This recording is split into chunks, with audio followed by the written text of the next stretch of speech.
آج 9 ستمبر ہے، سفر المظفر کا مہینہ ہے، آج 12 سفر ہو گئی۔ اس مہینے کی 29 تاریخ کو، جس طرح پچھلے جمعے المبارک کو بھی تذکرہ ہوا، فاتح مرضیت اعلیٰ حضرت مامور من الرسول حضرت سیدنا پیر مہر علی شاہ رضی اللہ تعالیٰ عنہ کا عرس مبارک ہوتا ہے۔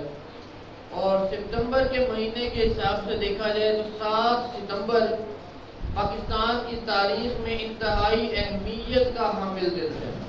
یہ وہ دن ہے 7 ستمبر 1974، جس دن علماء اسلام کی، علماء حقہ کی کوششوں اور کاوشوں سے پاکستان کے آئین میں قادیانیت اور مرزیت کو متفقہ طور پر غیر مسلم منظور کر لیا گیا کہ یہ دار اسلام سے کلیتاً خارج ہے، دار اسلام سے ان کا کوئی تعلق واسطہ نہیں ہے۔ وہ چاہے ربوی گروپ سے تعلق رکھتے ہوں مرزیت کے، یا مرزیت کے لاہوری گروپ سے تعلق رکھتے ہوں، وہ مسلمان اپنے آپ کو نہیں کہلائیں گے۔ اپنی عبادت گاہوں کو مساجد نہیں کہہ سکتے، اپنے مذہب کی، اپنے دین کی عام مسلمانوں کی طرح تبلیغ نہیں کر سکتے، دار اسلام سے خارج قرار دے دیا گیا۔ اعلیٰ حضرت جناب پیر مہر علی شاہ رضی اللہ تعالیٰ عنہ جب بھی مرزیت کے بارے میں گفتگو ہوگی، کوئی بھی باب ایسا نہیں ہے کہ جس میں اعلیٰ حضرت سیدنا پیر مہر علی شاہ رضی اللہ تعالیٰ عنہ کا ذکر خیر نہ ہو۔ آپ نے جس طرح مرزیت پر فتح حاصل کی، اللہ کے محبوب نبی صلی اللہ علیہ وآلہ وسلم کی حمایت اور نصرت سے جس طرح آپ نے قادیانیت کو شکست دی، اپنی مثال آپ نے، اس کی مثال تاریخ عالم میں نہیں ملتی۔ اور محبوب کریم صلی اللہ علیہ وآلہ وسلم نے ارشاد فرمایا کہ میرے بعد 30 جھوٹے ہوں گے، 30 کذاب آئیں گے، ان میں سے ہر ایک یہی کہے گا کہ میں آخری نبی ہوں، حالانکہ میں آخری نبی ہوں۔ ان میں سے ہر بندہ یہ کہے گا میں نبی ہوں، میں رسول ہوں، جبکہ تاجدار کائنات کے بعد نبوت کا دروازہ مکمل ہو گیا، نبوت کا باب مکمل ہو گیا، یہ دروازہ بند ہو گیا۔ اب دوبارہ کسی نبی اور رسول کے آنے کی گنجائش باقی نہیں رہی۔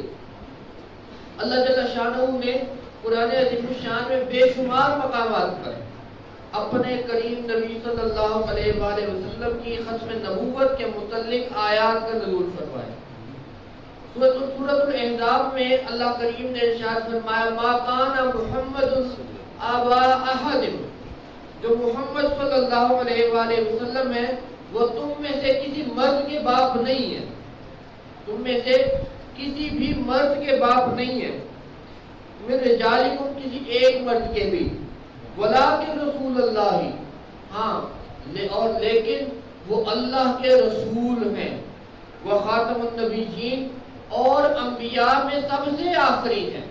اللہ تعالیٰ نے ارشاد فرمایا خاتم النبیین کا باقاعدہ لفظ اللہ نے اپنے پیارے محبوب نبی صلی اللہ علیہ وآلہ وسلم کے سر اقدس پہ تاج بنا کر سجا ڈالا کہ یہ خاتم النبیین ہیں۔ ان کے بعد اب کسی قسم کی اگر کوئی بندہ دعویٰ کرے میں نبی ہوں، رسول ہوں، مصلح ہوں، تو وہ جھوٹا ہے، کذاب ہے، دجال ہے۔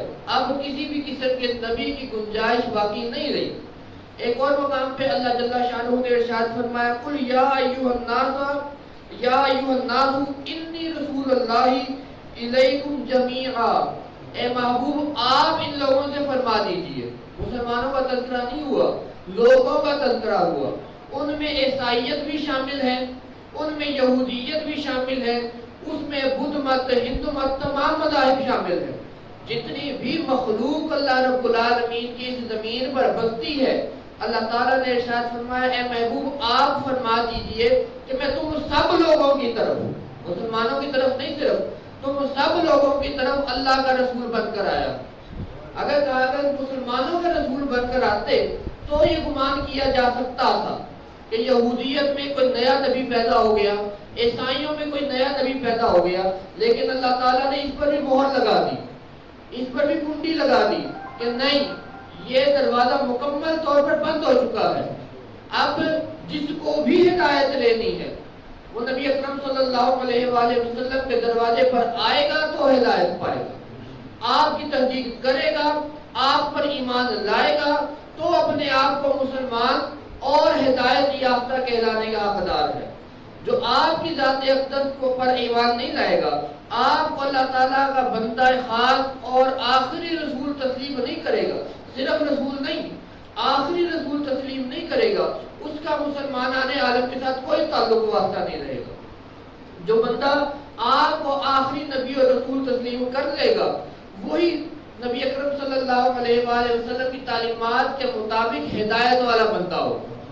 ایک اور مقام پہ محبوب کریم صلی اللہ علیہ وآلہ وسلم نے خود ارشاد فرمایا کہ جب ابھی آدم علیہ السلام کو کا گارا گوندا جا رہا تھا، ان کا خمیر تیار کیا جا رہا تھا، مٹی سے بنایا گیا نا آدم علیہ السلام کو، ہم سب آدم کی اولاد ہیں، سب کو مٹی سے بنایا گیا، پھر اللہ نے روحیں پھونک دی۔ محبوب کریم صلی اللہ علیہ وآلہ وسلم نے فرمایا کہ جب آدم کا گارا بھی گوندا جا رہا تھا، ان کا خمیر تیار کیا جا رہا تھا، اس وقت بھی میں اللہ کے نزدیک خاتم النبیین تھا۔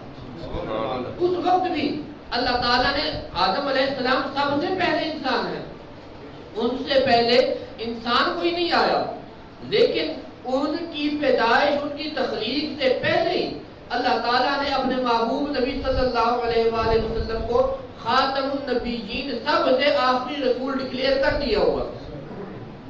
اب خود محبوب کریم صلی اللہ علیہ وآلہ وسلم نے ارشاد فرمایا ان مثلی و مثل الانبیاء من قبلی، میری مثال اور مجھ سے پہلے آنے والے نبیوں کی مثال، ان مثلی بے شک میری مثال، و مثل الانبیاء من قبلی اور وہ نبی جو مجھ سے پہلے آئے ان کی مثال، کمثلی رجل بنی بیتن، ایسے ہے جیسے کسی شخص نے کوئی گھر بنایا، کسی انسان نے کوئی گھر بنایا ہو، کسی آدمی نے کوئی گھر بنایا ہو، فَأَحْسَنَهُ، بس بڑا ہی پیارا بنایا، وَأَجْمَلَهُ اور بڑا ہی حسین و جمیل بنایا، إِلَّا مَوْضِعَ لِبَرَدٍ مِّن زَاوِيَةٍ، لیکن اس میں ایک اینٹ کی جگہ خالی چھوڑ دی۔ جب وہ گھر تیار ہو گیا، بڑا ہی حسین بنایا، بڑا ہی جمیل بنایا، بڑا خوبصورت تیار کرنے کے بعد اس میں ایک اینٹ کی جگہ خالی چھوڑ دی۔ فَجَعَلَ النَّاسَ يَطُوفُونَ بِهِ وَيُعْجِبُونَ لَهُ، اب جو لوگ اس گھر کو دیکھنے آتے تھے، اس کے گرد چکر لگاتے تھے، اسے دیکھتے تھے، اس کی تعریف تو کرتے تھے، لیکن انہیں ایک عجیب بات نظر آتی تھی۔ وہ عجیب بات کیا تھی کہ ایک اینٹ کی جگہ خالی چھوڑ دی، وہ اینٹ بھی اگر لگا دی جاتی، پر کر دیا جاتا اس جگہ کو بھی، وہ عمارت مزید خوبصورت نظر آتی۔ یقولون، وہ لوگ کہتے ہیں، اللہ وجعت هذه البنات، کہ اس جگہ پر اینٹ کیوں نہیں لگائی گئی۔ جب لوگ آتے ہیں دیکھتے ہیں اس عمارت کو تو لوگ پوچھتے ہیں کہ اس ایک جگہ پر اینٹ کی جگہ خالی کیوں چھوڑ دی گئی۔ فَأَنَا الْبَنَاتُ، پس وہ اینٹ میں ہوں، وہ جو ایک اینٹ رہ گئی تھی نا اس عمارت میں، نبوت کے محل میں جو آخری اینٹ بچ گئی تھی، فَأَنَا، وہ میں ہوں، وَأَنَا خاتم النبیین، اور میں سارے نبیوں سے آخر میں آنے والا ہوں، میں سارے نبیوں سے آخر میں آنے والا ہوں۔ اب جب محبوب کریم صلی اللہ علیہ وآلہ وسلم تشریف لے آئے، نبوت کے اس محل میں وہ آخری اینٹ لگ گئی، اب مزید کسی اینٹ کے لگانے کی گنجائش باقی نہیں رہی، اب مزید کسی مقام پر کوئی اینٹ نہیں لگائی جا سکتی۔ جب اینٹ نہیں لگائی جا سکتی تو اس کا مطلب ہے نبوت بھی مکمل ہو گئی۔ محبوب کریم صلی اللہ علیہ وآلہ وسلم نے ارشاد فرمایا اول المرسلین آدم، سب سے پہلے جو نبوت ملی تھی وہ آدم کو ملی تھی، وآخرہم محمد صلی اللہ علیہ وآلہ وسلم، سب سے پہلے اللہ نے جو رسالت عطا فرمائی وہ حضرت سیدنا آدم علیہ السلام کو عطا فرمائی، اور سب سے آخر میں جسے رسالت دے کر بھیجا وہ محمد عربی صلی اللہ علیہ وآلہ وسلم کو بھیجا۔ ایک اور مقام پر ارشاد فرمایا انی عند اللہ فی ام الکتاب، میں اللہ تعالیٰ کے نزدیک لوح محفوظ پر، جہاں پر اللہ تعالیٰ نے کائنات کو بنانے سے پہلے سے لے کر کائنات کے اختتام تک، پھر جنت دوزخ کے فیصلے ہو جانے تک، قیامت کے بعد کے تمام معاملات اللہ تعالیٰ نے اس کتاب کے اندر محفوظ فرما دیے ہیں، جسے لوح محفوظ کہا جاتا ہے۔ انی عند اللہ، میں اللہ تعالیٰ کے نزدیک، فی ام الکتاب، لوح محفوظ میں، خاتم النبیین، سب سے آخری نبی لکھا گیا۔ میرے بعد کوئی دوسرا نبی نہیں آئے گا۔ بے شمار مقامات ہیں، نہ صرف قرآن مجید میں بلکہ محبوب کریم صلی اللہ علیہ وآلہ وسلم کی احادیث مبارکہ میں بھی جا بجا بے شمار مقامات پر یہ معاملات دیکھنے میں آتے ہیں، پڑھنے میں آتے ہیں۔ علماء سے بھی ہم سنتے ہیں کہ محبوب کریم صلی اللہ علیہ وآلہ وسلم کے بعد دوسرا کوئی نبی نہیں آئے گا۔ حضرت ابوبکر صدیق رضی اللہ تعالیٰ عنہ کے زمانہ اقدس میں 2 بندوں نے نبوت کا دعویٰ کیا، مسیلمہ کذاب اور سجاد بن حارثہ۔ مسیلمہ کذاب مرد تھا، سجاد بن حارثہ عورت تھی۔ ان دونوں نے نبوت کا دعویٰ کر دیا۔ حضرت سیدنا ابوبکر صدیق رضی اللہ تعالیٰ عنہ نے ان کے خلاف جہاد کیا، اور اس میں تقریباً 1200 سے زائد حفاظ صحابہ اکرام شہید ہوئے۔ تب قرآن مجید اس طرح کتابی شکل میں موجود نہیں تھا، تب صرف سینوں میں محفوظ تھا۔ جن کے سینوں میں محفوظ تھا انہوں نے بھی اپنی جانوں کی پرواہ نہیں کی کہ اگر ہمیں کچھ ہو گیا تو ہماری آنے والی نسلوں کو قرآن کون سکھائے گا۔ انہوں نے ختم نبوت پہ پہرا دیا۔ محبوب کریم صلی اللہ علیہ وآلہ وسلم کے سر اقدس پہ اللہ رب العالمین نے جو یہ تاج سجایا ہے، اس کی حفاظت پہ پہرا دیا۔ حضرت سیدنا امام اعظم ابو حنیفہ رحمۃ اللہ تعالیٰ علیہ، آپ کے زمانے میں ایک بندے نے، اسود انسی نام تھا اس کا، آپ کے زمانے میں اس نے نبوت کا دعویٰ کیا۔ ایک بندہ آیا امام اعظم ابو حنیفہ رحمۃ اللہ تعالیٰ علیہ کی خدمت میں عرض کیا، حضور اگر آپ اجازت دیں تو میں جا کے اسے دلیل پوچھوں، اس نے کس بنیاد پر نبی ہونے کا دعویٰ کیا۔ اسود انسی سے میں دلیل مانگتا ہوں کہ کس بیس پہ، کس وجہ سے اسے یہ گمان گزرا کہ وہ نبی ہے۔ حضرت امام اعظم ابو حنیفہ رحمۃ اللہ تعالیٰ علیہ نے ارشاد فرمایا، یہ اتنا حساس معاملہ ہے۔ حضرت امام اعظم رحمۃ اللہ علیہ نے ارشاد فرمایا، اگر کوئی بندہ اس جھوٹے قذاب دجال سے دلیل مانگنے بھی جائے گا تو وہ کافر ہو جائے گا۔ اگر وہ دلیل مانگنے بھی چلا گیا تو جو دلیل دینے کے لیے جائے گا وہ بندہ بھی کافر ہو جائے گا۔ جب محبوب کریم صلی اللہ علیہ وآلہ وسلم نے فرما دیا کہ میں آخری نبی ہوں، اس کا مطلب حضور آخری نبی ہے۔ اللہ تعالیٰ نے قرآن مجید میں سورہ مائدہ میں ارشاد فرمایا، الیوم اکملت لکم دینکم، کہ یہ وہ دن ہے کہ جس دن اللہ تعالیٰ نے تمہارے لیے دین کو مکمل کر دیا۔ وہ چاہے اب کوئی عیسائی مانے یا نہ مانے، جو عیسائی مان لے گا اللہ رب العالمین کے سچے دین کو، سچے مذہب کو اختیار کر لے گا، محبوب کریم صلی اللہ علیہ وآلہ وسلم کی رسالت کا اقرار کر لے گا، وہ ہدایت پا جائے گا۔ اگر کوئی یہودی تسلیم کر لے گا وہ ہدایت پا جائے گا، وہ بھی یہودی عیسائی نہیں رہے گا، وہ مسلمان ہو جائے گا۔ الیوم اکملت لکم دینکم، یہ وہ دن ہے جس دن اللہ تعالیٰ نے دین کو مکمل کر دیا، اور دین تمام لوگوں کے لیے نازل ہوئے، صرف مسلمانوں کے لیے نہیں۔ دین تو نام ہے بھلائی کا، خیر خواہی کا، اچھائی کا۔ اسلام ہمیں ہر بندے کے ساتھ اچھا چلنا سکھاتا ہے۔ اسلام ہمیں معاشرے میں رہنا سکھاتا ہے۔ اب معاشرے میں یہودی بھی ہوتے ہیں، ہندو بھی ہوتے ہیں، مجوسی بھی ہوتے ہیں، نصرانی بھی ہوتے ہیں، ہر طرح کے مذہب کے لوگ ہمیں معاشرے میں ملتے ہیں۔ اسلام ہمیں ان سب کے ساتھ چلنا سکھاتا ہے، اور ان سب کی طرف اللہ تعالیٰ نے یہ تبلیغ فرمائی، اللہ تعالیٰ نے یہ وحی فرمائی، محبوب کریم صلی اللہ علیہ وآلہ وسلم کے ذریعے یہ پیغام پہنچایا کہ اب دین مکمل ہو گیا ہے۔ وَأَتْمَمْتُ عَلَيْكُمْ نِعْمَتِي، اور اللہ تعالیٰ کے جو انعامات تھے وہ مکمل ہو گئے، وہ تمام ہو گئے۔ اب جسے اللہ رب العالمین کی نعمتیں حاصل کرنی ہے مدینہ المنورہ کی طرف رجوع کرے۔ اب جسے اللہ تعالیٰ کے انعامات کا حصول درکار ہے، جسے اللہ تعالیٰ کی نعمتیں چاہیے، اللہ تعالیٰ کی کرم نوازی چاہتا ہے، وہ محبوب کریم صلی اللہ علیہ وآلہ وسلم کے دروازے پر جا کے اپنی جھولی پھیلائے گا۔ جو اس دروازے پر نہیں وہ خارج ہو جائے گا، وہ دائرہ اسلام سے خارج ہو جائے گا۔ وہ اپنے آپ کو مسلمان کہتا بھی ہو تو بھی وہ دائرہ اسلام سے خارج ہو جائے گا۔ وَرَضَيْتُ لَكُمُ الْإِسْلَامَ دِينًا، اور تمام لوگوں کے لیے اسلام کو بطور دین پسند کر لیا گیا۔ جب اسلام ہی حقیقت میں دین ہے جو اللہ تعالیٰ کا منظور نظر ہے، جس پر چلتے ہوئے انسان اللہ تعالیٰ کا قرب حاصل کر سکتا ہے، جس پر چلتے ہوئے انسان اللہ رب العالمین کی رضامندی اور خوشنودی حاصل کر سکتا ہے، جس پر چلتے ہوئے انسان قیامت والے دن بارگاہ الہی میں سرخرو ہو سکتا ہے۔ اسلام اللہ تعالیٰ کا پسندیدہ دین اللہ تعالیٰ نے مقرر کر دیا، جو اس پر چلے گا وہ کامیاب ہو جائے گا، جو اس پر نہیں چلے گا وہ ناکام و نامراد لوٹے گا۔ اور جب ناکام و نامراد لوٹے گا تو اس کی صرف ایک ہی وجہ ہے، جس نے محبوب کریم صلی اللہ علیہ وآلہ وسلم کو خاتم النبیین تسلیم نہیں کیا۔ ہمارا قادیانیت کے ساتھ اس کے علاوہ اور کیا جھگڑا ہے کہ وہ محبوب کریم صلی اللہ علیہ وآلہ وسلم کے بعد کسی اور کو اللہ کا نبی مانتے ہیں، اور یہ اس کے علاوہ جو جھگڑا ہے یہ معمولی جھگڑا نہیں ہے، یہ اللہ رب العالمین کی آیات کا کفر ہے۔ جو جس بات کو وہ مانتے ہیں اللہ رب العالمین کی آیات کا کفر ہے، محبوب کریم صلی اللہ علیہ وآلہ وسلم کی احادیث مبارکہ کا کفر ہے، اور اس کفر کی وجہ سے ہمارا ان کے ساتھ جھگڑا ہے۔ ہماری قادیانیت کے ساتھ، مرزیت کے ساتھ کوئی پرسنل معاملات نہیں ہے، ہماری کوئی ذاتی دشمنی نہیں ہے، ہماری کوئی جائیداد کی، مال مویشی کی یا اور کسی معاملے میں ہماری کوئی دشمنی نہیں ہے۔ ہماری دشمنی ہمارے ایمان کی وجہ سے ہے۔ وہ مسلمانوں کے ایمان پر ڈاکہ ڈالنے کی کوشش کرتے ہیں۔ ان کا جو سربراہ تھا اس نے محبوب کریم صلی اللہ علیہ وآلہ وسلم کے ختم نبوت کے تاج پر ڈاکہ ڈالنے کی کوشش کی۔ ہمارا لڑائی، ہمارا جھگڑا صرف اسی وجہ سے ہے۔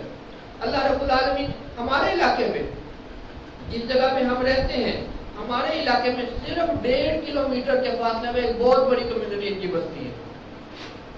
ہمارے علاقے میں یہاں سے نگہبان کی مسجد تک جائے نا تو پورا 1 کلومیٹر بن جاتا ہے، پورا 1 کلومیٹر بنتا ہے یہاں سے نگہبان کی مسجد تک۔ اور یہاں سے اگر ہم گلشن یاسین کی طرف سے جائیں تو تقریباً 1.5 کلومیٹر کے فاصلے میں ان کی پورا محلہ ان کا ہے۔ اور وہ لوگ جس طرح اپنے دین کی تبلیغ کریں خاموشی کے ساتھ والے کو پتہ بھی نہیں چلنے دیتے کہ یہ مرد ہی بیٹھا ہوا ہے ہمارے ساتھ، جس طرح خاموشی کے ساتھ اپنے دین کی تبلیغ کر رہے ہیں۔ اس وقت بہت زیادہ ضرورت ہے کہ کسی صحیح اللہ والے کی صحبت میں بیٹھے تاکہ اپنے ایمان کو بچا سکیں۔ یہ ایمان شیطان جو ہے انسان کا کھلا دشمن ہے، وہ تو ہر وقت کوشش کرتا ہے کہ اس بندے کے ایمان پر ڈاکہ ڈال لیا جائے، اور اس کے لیے اس وقت اس نے ان کو چنا ہوا ہے۔ اب مسلمانوں کے ایمان پر ڈاکہ ڈالنے کے لیے اس وقت اس نے مرزیت کی جماعت کو سامنے کیا ہوا ہے۔ بہت ضروری ہے کہ ہم اپنے ملنے جلنے والوں میں، اپنے اہل علاقہ میں، اپنے رشتہ داروں میں اس بات پہ نظر رکھیں کہ ہمارے دوستوں یاروں میں کوئی ایسا بندہ تو نہیں جو محبوب کریم صلی اللہ علیہ وآلہ وسلم کی ختم نبوت کا منکر ہو، جو آقا کریم صلی اللہ علیہ وآلہ وسلم کے گستاخوں میں شامل ہو۔ یہ جو ہمارا محبوب کریم صلی اللہ علیہ وآلہ وسلم کے ساتھ رشتہ ہے، یہ صرف دنیا میں رشتہ نہیں ہے، یہ آخرت میں بھی رشتہ ہمارا چلے گا۔ جب قیامت کے دن ہوگا تمام لوگ جائیں گے، کوئی آدم علیہ السلام کی بارگاہ میں جائے گا، کوئی ابراہیم علیہ السلام کی بارگاہ میں جائے گا، کوئی موسیٰ کلیم اللہ علیہ السلام کی بارگاہ میں جائے گا کہ آپ ہماری سفارش کریں۔ اللہ تعالیٰ اس وقت بڑے جلال میں ہے، اللہ تعالیٰ کسی کی بات نہیں سن رہے، اللہ تعالیٰ حساب ابھی شروع نہیں کر رہے، اللہ تعالیٰ جلال کے عالم میں تشریف فرما ہے، حساب کتاب بھی شروع نہیں ہو رہا۔ اللہ تعالیٰ کی خوف، ہیبت اور دبدبے سے لوگ جو اپنے پسینوں میں ڈوبے ہوئے ہوں گے۔ ابھی اس نے گفتگو کوئی نہیں شروع کی مالک کائنات نے، لیکن اس کا روب اور دبدبہ اتنا ہوگا لوگ اپنے ہی پسینے میں ڈوب جائیں گے۔